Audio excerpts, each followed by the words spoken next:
Glimpses of the past. Glimpses का मतलब होता है झलक, शॉर्ट व्यू, किसी बात को थोड़ा सा बताना। ऑफ द पास्ट, पास्ट किसका? इंडिया का। जो इंडिया में इंडिपेंडेंस के लिए फर्स्ट वॉर हुई थी, उसकी झलक यहाँ पर, झलकियाँ आपको दिखाई हैं इसमें, और बड़े इंटरेस्टिंग तरीके से दिखाई हैं। इसमें डायलॉग के माध्यम से दिखाया है, ताकि हिस्ट्री जो बच्चों को बोरिंग लगती है ना, वो बड़े इंटरेस्टिंग तरीके से, वो अच्छे तरीके से समझ में आ जाए। Before you read, here are some pictorial glimpses of the history of our country from 1757 to 1857।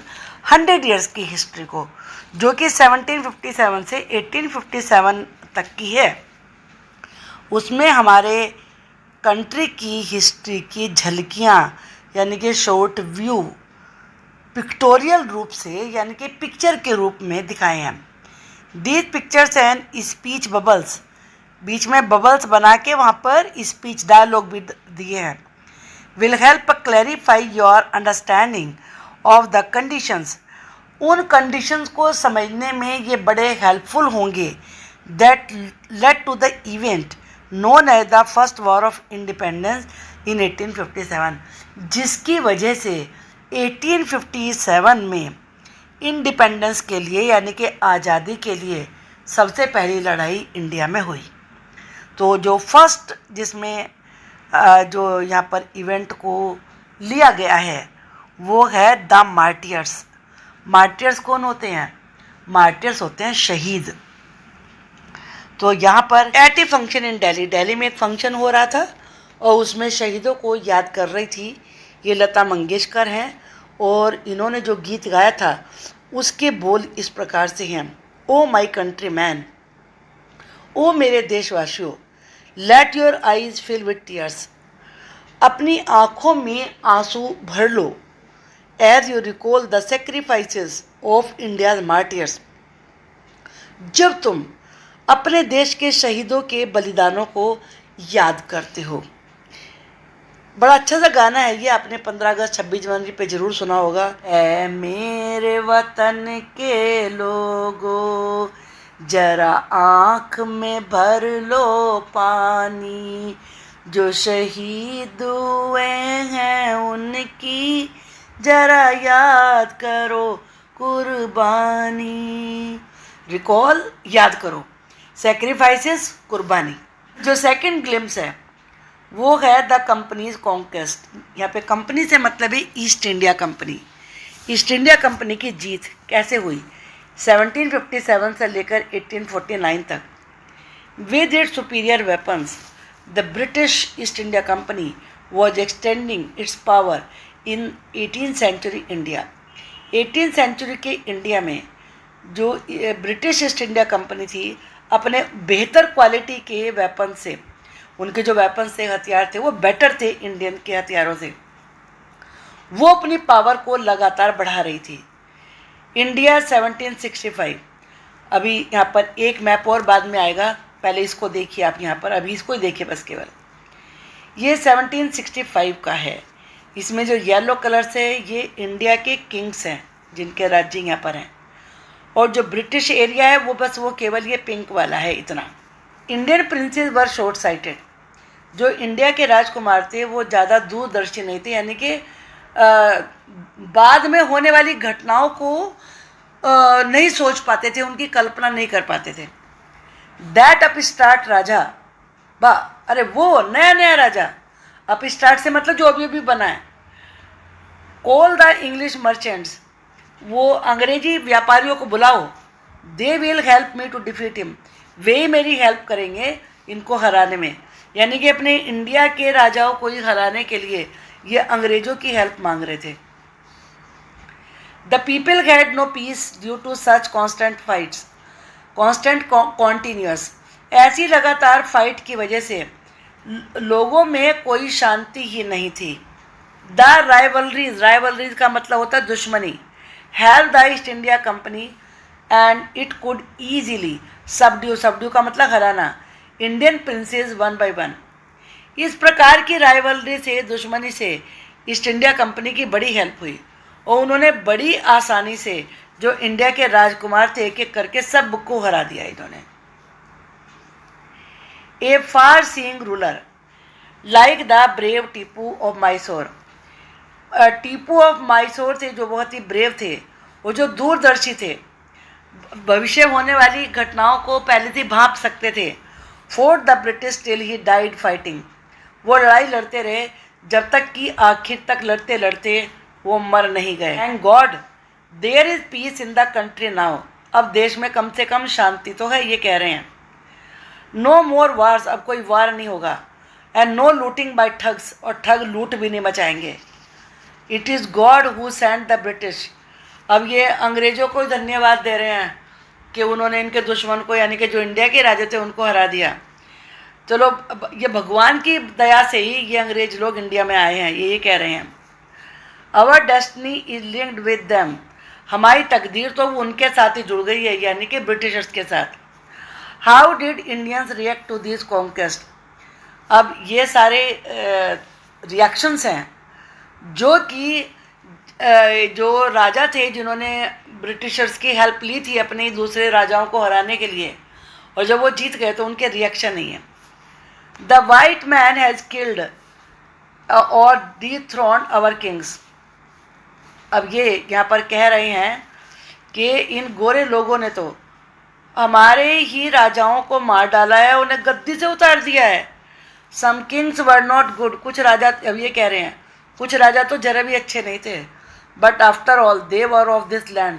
लेकिन कम से कम वो यहाँ के तो थे। अब ये क्या कह रहे हैं, now we have become slaves of foreigners. अब हम विदेशियों के गुलाम बन गए हैं। ये ब्रिटिश रूल जो कि 1765 से 1836 के बीच का है। Religious leaders preach ideas like untouchability and child marriage. जो धार्मिक लीडर्स थे वो उपदेश दे रहे थे छुआछूत और बाल विवाह जैसी बातों के बारे में। Anyone who crosses the seas loses religion. वो क्या ये कह रहे हैं कि जो भी समुद्र पार करके कहीं पर जाता है तो उसका धर्म भ्रष्ट हो जाता है। ऑल द मिजरी, मिजरी का मतलब कष्ट, in the world is due to women. ये महात्मा जी कह रहे हैं कि इस दुनिया में जितनी भी मुसीबतें आई हैं वो औरतों की वजह से आई हैं। इसीलिए ये औरतों को सती प्रथा जला देते थे जिंदा ही, अगर उनके हस्बैंड की डेथ हो जाती थी। Truth was that Indians has low self respect. सच्चाई तो ये है कि भारतीयों ने आत्मसम्मान ही खो दिया था अपना। The British scorn them. और जो अंग्रेज थे वो तो उनसे घृणा करते थे, बहुत छोटा समझते थे। अब ये क्या कह रहे हैं, ये the natives are unworthy of trust.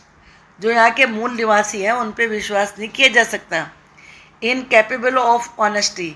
ईमानदारी तो उनमें है ही नहीं। True your honour but I am honest. लेकिन जहाँ पर ना मैं बिल्कुल ईमानदार हूँ, ये कह रहा है।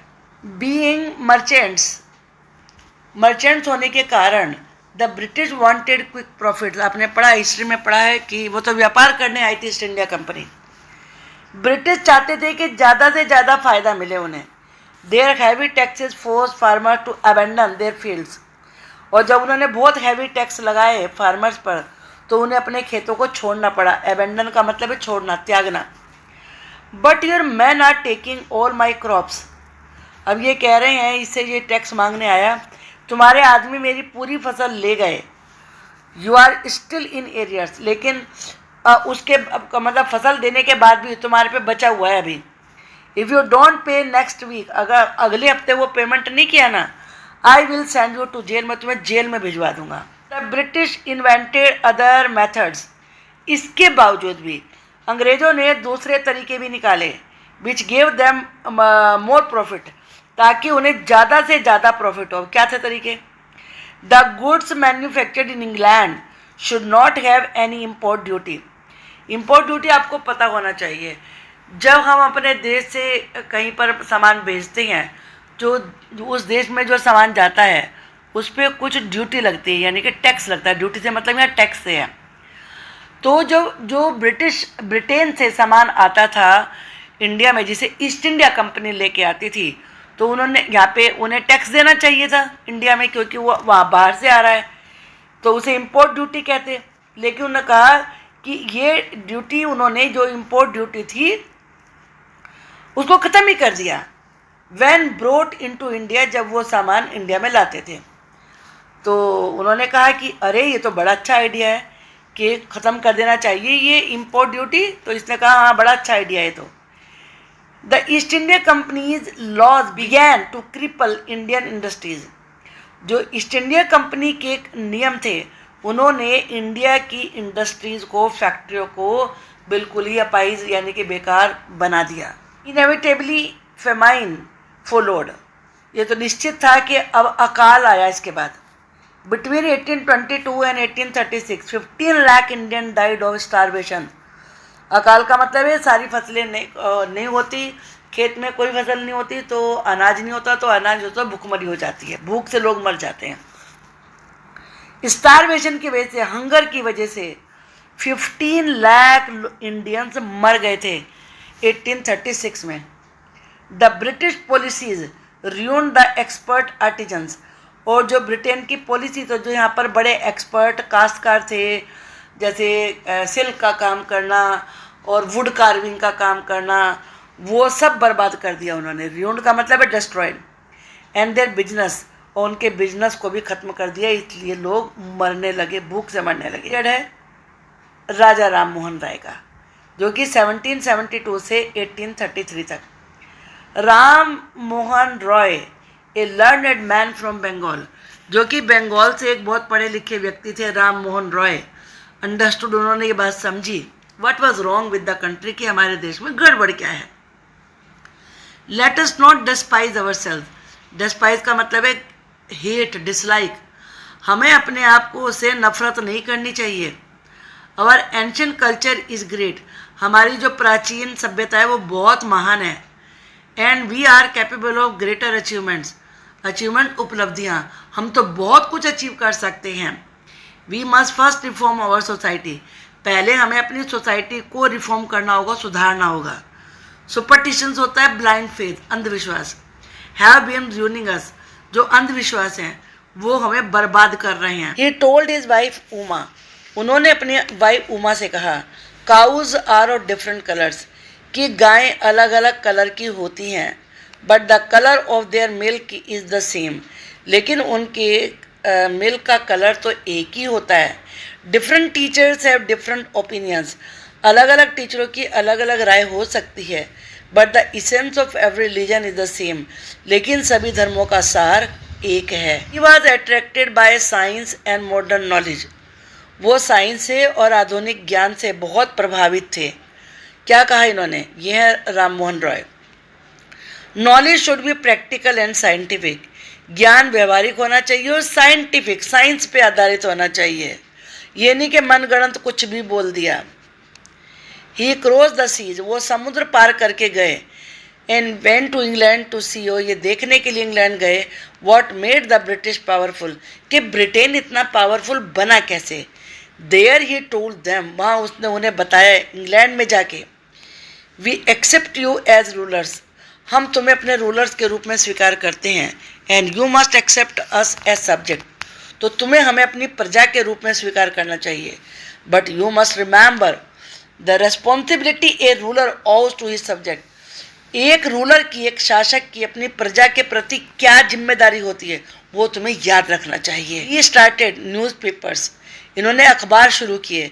But suspicious British stopped them in 1823, suspicious का मतलब जो शक करता है, लेकिन शक्की किस्म के अंग्रेज़ों ने कि ये कहीं हमारे विरुद्ध ना भड़का दें इंडिया वालों को, उन्होंने 1823 में अखबारों को बंद कर दिया जो उन्होंने शुरू किए थे। अब है ऑपरेशंस, ऑपरेशंस का मतलब होता है अत्याचार, दमन।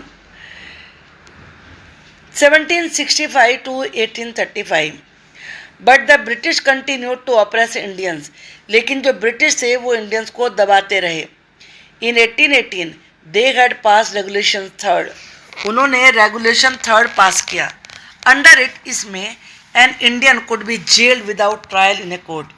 जैसे अभी आप देखेंगे कि कोर्ट में पहले केस चलता है, उसके बाद जेल होती है, लेकिन इन्होंने कहा कि कोर्ट में ट्रायल ही नहीं होगा और किसी को भी वो जेल में डाल सकते हैं। बहुत ही खराब नियम था ये। All the time British officers in India Drew big salaries. और पूरे समय जो ब्रिटिश ऑफिसर थे यहाँ पर, उनकी बहुत ज़्यादा सैलरी थी। And also made fortunes in private business. और उसके साथ साथ वो प्राइवेट बिजनेस भी करते थे, उससे भी बहुत पैसा कमाते थे। By 1829 Britain was exporting British goods worth 7 crore rupees to India. और 1829 तक आते आते ब्रिटेन जो सामान थे, गुड्स का मतलब सामान, 7 करोड़ रुपए का इंडिया को एक्सपोर्ट कर रहा था, यानी कि भेज रहा था। इसका परिणाम क्या हुआ? The British prospered on the company's loot. Company की इस लूट से जो ब्रिटिश लोग थे वो तो प्रोस्पर का मतलब होता है बहुत अमीर बन जाना, अमीर बनते चले गए। While Indian industries began to die. और जबकि जो इंडिया की इंडस्ट्री थी वो खत्म होती चली। ये थे governor general Bentinck reported back home. इन्होंने इंग्लैंड में अपने वहाँ पर रिपोर्ट भेजी है। The bones of cotton weavers, यानी कि जो कॉटन उगाते थे उनकी हड्डियाँ are bleaching the plains of India. वो इंडिया के मैदानों को भी सफ़ेद कर दे रही हैं, यानी कि बर्बाद कर दे रही हैं। जैसे तुम देख सकते हो कितने गरीब, कितने पतले, कितने कमज़ोर लोग यहाँ पर हैं। ये रिपोर्ट उन्होंने इंग्लैंड में भेजी। डिससैटिस्फैक्शन यानी कि असंतुष्टि, यह है 1835 to 56। Education in India was in Persian and Sanskrit. India में जो पढ़ाई होती थी उस समय पर्शियन लैंग्वेज में होती थी जो मुग़ल लेके आए थे, और जो प्राचीन भारत की भाषा थी वो थी संस्कृत, उसमें होती थी। In 1835 a Englishman named Macaulay suggested a change. 1835 में एक अंग्रेज जिसका नाम था मैकॉले, ये है मैकॉले, इसने एक चेंज, बदलाव का सजेशन दिया। We should teach the native through the English language, कि हमें जो यहाँ के नेटिव का मतलब होता है जो यहाँ के ओरिजिनल रहने वाले लोग होते हैं उनको इंग्लिश पढ़ानी चाहिए। और ये फिर मान गई कि हाँ आई एग्री, यानी कि मैं मान गया। अब इसके बाद क्या हुआ? अब जो इंग्लिश पढ़ रहे हैं ना, ये मैकॉले की वजह से ही पढ़ रहे हैं। English education produce clerks. जो इंग्लिश स्कूल में पढ़ते थे वहाँ से जो लोग पढ़ के निकलते थे उन्हें वो क्लर्क बनाते थे अपने यहाँ। To whom the British gave petty jobs under them, अपने अंडर उन्हें छोटे मोटे काम देते थे। Incidentally it also produce a new generation of intellectuals. We must educate our brothers, हमें अपने भाइयों को पढ़ाना चाहिए, इंडिया वालों ने सोचा है। And try to improve their material condition, इनकी हालत भी सुधारने की कोशिश करनी चाहिए। For that we must convey our grievances, grievances मतलब शिकायत, टू द ब्रिटिश पार्लियामेंट, हमें अपनी शिकायत ब्रिटिश पार्लियामेंट को देनी चाहिए। ये इन्होंने डिसाइड किया सबने। बाय 1856 तक आते आते, अभी शुरुआत में आपने एक मैप देखा था, अब ये वाला मैप देखिए। The British had conquered, conquered का मतलब जीत लिया, द होल ऑफ इंडिया, पूरे भारत को जीत लिया। कहाँ तो बिल्कुल जरा सा हिस्सा था, इतना सा यहाँ था और यहाँ जरा सा था। अब आप देखिए जितना भी ये पिंक कलर है ये अब सारा ब्रिटिश का इस पे राज चल रहा था, और इंडिया जो येलो का था वो कितना कम रह गया। तो उन्होंने चालाकी से सब जगह अपना राज्य कर लिया। They care little about the needs of Indian, Indians की क्या ज़रूरत है इसकी तो उन्हें कोई परवाह नहीं थी। आवर किंग्स बिकम पपेट्स, हमारे राजा कठपुतली बन गए हैं। And we have lost our old jobs, हमने अपने पुराने काम का सब खो दिए हैं। एंड लैंड, ज़मीन भी हमारी चली गई है। They are converting our brothers, convert का मतलब होता है धर्म बदल देना, वो हमारे भाइयों को बदल रहे हैं, दूसरे धर्म में ले जा रहे हैं, यानी क्रिश्चियन बना रहे हैं उन्हें। यू ओनली टॉक, तुम तो केवल बातें करते हो। Do something to drive them out, उन्हें बाहर खदेड़ने के लिए कुछ करो तो सही, ये इन्होंने कहा है। ताइस्पाक यानी कि चिंगारी। 1855 to 57 taxes continue to ruin the peasants, जो ज़्यादा से ज़्यादा टैक्स लगा रहे थे इससे किसान बर्बाद होते चले गए। In Bengal Santhals who had lost their lands under new land rule, जो नया लैंड रूल बनाया था उसकी वजह से। भी आपने पढ़ा था ना कि अगर टैक्स नहीं दिया तो तब मैं तुम्हें जेल में डाल दूंगा। तो ऐसे उन्होंने बहुत सारे ऐसे इस प्रकार के रूल बनाए। उनकी ज़मीन चली गई थी। बिकेम डेस्परेट, वो बहुत निराश हो गए थे। इन 1855 दे रोज इन रिबेलियन, रिबेलियन का मतलब होता है रिवोल्ट, उन्होंने विद्रोह कर दिया। एंड मैस्कर्ड, मैस्कर्ड का मतलब होता है किल्ड, यूरोपियंस, यूरोप वासियों को मार दिया। एंड दे सपोर्ट अलाइक, और जो उन्हें सपोर्ट कर रहे थे उन्हीं के समान उन्हें भी मार। Discontent was brewing in the East India Company's army too, जो ईस्ट इंडिया कंपनी की आर्मी थी उसमें भी डिसकंटेंट, बेचैनी पनप रही थी। The white soldiers gets huge pay, किस बातों को लेके कि जो वाइट सोल्जर हैं उन्हें तो बहुत ज़्यादा पे मिलती है। मैंशन का मतलब होता है big building, big bungalows. To live in, रहने के लिए बड़े बड़े बंगले मिलते हैं और सर्वेंट्स भी मिलते हैं। While we get A pittance, pittance का मतलब होता है थोड़े बहुत पैसे। एंड स्लो प्रमोशन, प्रमोशन भी हमारे कितने स्लो होते हैं। द अंग्रेज ask us to cross the sea, अंग्रेज हमसे कहते हैं कि समुद्र पार करके जाएं हम, which is against our religion, जो हमारे धर्म के विरुद्ध है। हु इज़ द टोपी वाला to abolish our age old customs, जो हमारी सदियों पुरानी रीति रिवाज हैं वो टोपी वाले हमारे उन रीति रिवाज को कैसे ख़त्म कर सकते हैं। एबोलिश का मतलब होता है एंड, इरेडिकेट, ख़त्म कर देना, समाप्त कर देना। We must drive out the अंग्रेज, हमें अंग्रेजों को बाहर निकालना चाहिए। सिपोए मंगल पांडे, ये सिपाही हैं जिसका नाम है मंगल पांडे। सिपोए का मतलब Indian soldier. Attack the एजुटेंट of his regiment, एजुटेंट का मतलब डी साइलेंट आता है इसमें, यानी कि ऑफिसर। अपनी रेजिमेंट के सबसे बड़े हेड ऑफिसर को, ऑफिसर पर उसने अटैक किया। एंड वॉज एग्जीक्यूटेड का मतलब होता है, एग्जीक्यूट का मतलब फांसी लगाना, और इनको फांसी दे दी गई थी मंगल पांडे को। थाउजेंड्स ऑफ अदर सिपोइज रिवोल्टेड, अब मंगल पांडे के बाद हजारों दूसरे इंडियन सोल्जर्स ने भी रिवोल्ट किया, रिबेलियन किया। दे वर स्ट्रिप्ड ऑफ देयर यूनिफॉर्म्स, उनसे उनकी यूनिफॉर्म छीन ली गई थी, रिलेटेड बेइज्जती की गई थी। एंड पुट इन आयरन्स, और उन्हें जंजीरों से बांध दिया गया था। Few English man had care to understand Indian customs और द पीपल्स माइंड, बहुत ही कम अंग्रेज लोग ऐसे थे जो भारतीयों के रीति रिवाज या इंडियंस के माइंड को समझने की केयर करते थे कि हाँ करना चाहिए ऐसा, ये सोचते थे। ओ प्राउड ब्राह्मण सोल्जर, अब ये कह रहे हैं इनसे, do you know that the grease on the bullet you have to bite, कि तुम्हारी बुलेट के ऊपर, गोली के ऊपर जो ग्रीस लगती है जिसे तुम्हें बाइट, दांत से तोड़ना पड़ता है, is made from the fat of cows and pigs, वो काऊ और पिग के फैट से बनी हुई है।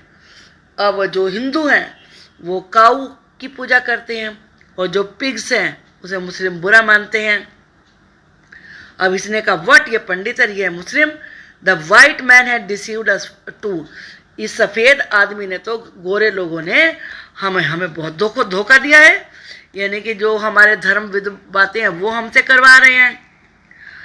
सून chapatis were sent from village to village, चपातियाँ एक गांव से दूसरे गांव में भेजी गई, यानी कि मैसेज से मतलब है। टू टेल द पीपल, ये लोगों को ये बताने के लिए, that their emperor would want their services, कि उनके सम्राट को उनकी सेवाएं चाहिए। चपाती भेजने का मैसेज था ये। Yes all my village man will be ready, हाँ मेरे सारे जो विलेज के लोग हैं वो रेडी रहेंगे, यानी कि एम्परर को सपोर्ट करने के लिए। Similarly lotus flower circulated among Indian soldiers, Indian soldiers में जो लोटस यानी कि कमल का फूल होता है वो एक से दूसरे के पास घूमते रहे। डेट टू द फॉरेनर, इन विदेशियों की हत्या। The masses gave all help and shelter to the patriots, patriot का मतलब होता है लवर ऑफ द कंट्री, यानी कि देश प्रेमी।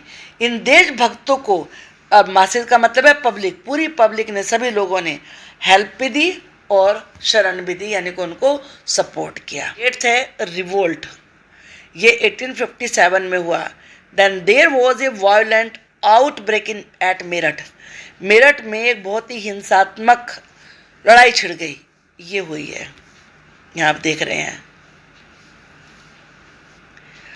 द सिपाहीज मार्च टू दिल्ली, जो सिपाही थे वो दिल्ली तक चले गए और वो क्या बोल रहे थे, long live our emperor Bahadur Shah. उस समय बहादुर शाह जफर थे एम्प्रर, कि हमारे बादशाह बहादुर शाह हमेशा जीवित रहें, उनकी जय हो, वो अमर रहें।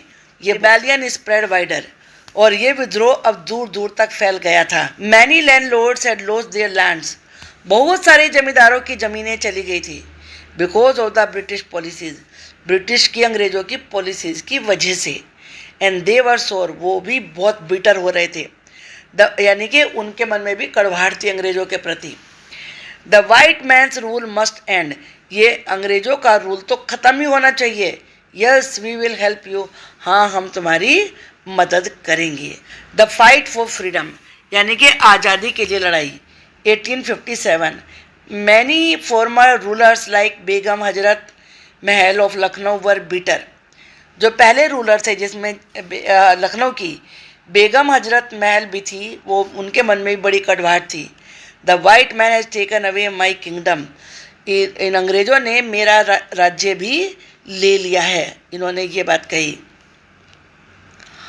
पॉपुलर लीडर्स लाइक मौलवी Ahmadullah of Faizabad told the people, और जो बड़े पॉपुलर लीडर थे मौलवी अहमदुल्ला, ये फैजाबाद के थे, इन्होंने लोगों से कहा, राइज, उठो भाइयों उठो, द अंग्रेज is ruining our land. Ruin का मतलब बर्बाद करना, जो अंग्रेज हैं वो हमारी ज़मीन को, हमारे वतन को बर्बाद कर रहे हैं। They join the upsurge against the foreigners, upsurge से मतलब यहाँ पर है जो शुरुआती लड़ाई थी, starting of battle.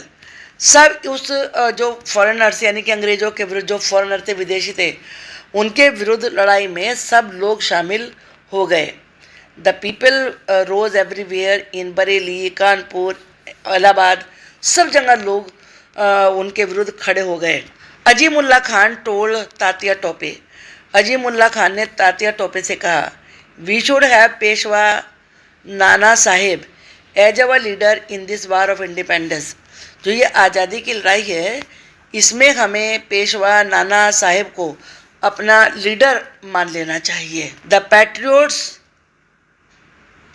Pounce upon the British, जो पैट्रियोट थे, देशभक्त थे, वो अंग्रेज़ों के ऊपर झपट पड़े। फोर्ट पीस्ड बैटल, पीस का मतलब है घनघोर battle, fierce battle, all over north India, पूरे नॉर्थ इंडिया में बड़ी भयंकर लड़ाइयाँ होने लगी। 80 year old Kunwar Singh of Bihar received a bullet in his wrist, जो 80 ईयर ओल्ड कुंवर सिंह थे, यानी कि 80 ईयर्स के आप समझ सकते हैं, लड़ाई लड़ने जा रहे हैं, कितने एजिड होते हैं, उनको कलाई में बुलेट लगी। मदर गंगा, माँ Ganga, this is my last offering to you, ये मेरी तुम्हारे लिए आखिरी भेंट है।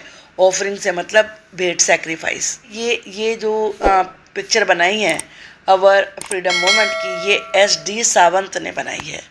इसके क्वेश्चन आंसर हम नेक्स्ट वीडियो में करेंगे। Thank you for watching the video.